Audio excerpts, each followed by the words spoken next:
Welcome to our channel. If you want to change your Reddit username, follow these step-by-step instructions to understand the limitations and available options for updating your account name. Step 1. Understand Reddit's username policy. In most cases, Reddit usernames cannot be changed after your account is created. This is a permanent limitation of the platform. Step 2. Check if you have a Reddit-assigned username. If you created your account using Google or Apple sign-in, Reddit may have assigned you a random username that you can change once within 30 days.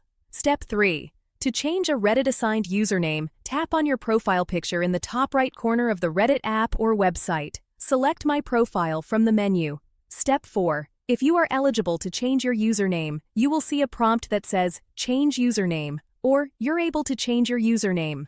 Tap on this option. Step 5. Enter your new desired username in the field provided. Reddit will check if the username is available and meets the platform's naming requirements. Step 6. Confirm the change by clicking Save or Change Username. Remember that this change is permanent and can only be done once if you had a random assigned username. Step 7. If you cannot change your username because you chose it during sign-up, your only option is to create a new Reddit account with your preferred username and start fresh. Step 8. Consider the implications of creating a new account. You will lose your karma, post history, and subscribed communities. Manually rejoin communities and rebuild your presence if you choose this route. Don't forget to like this video and subscribe to our channel.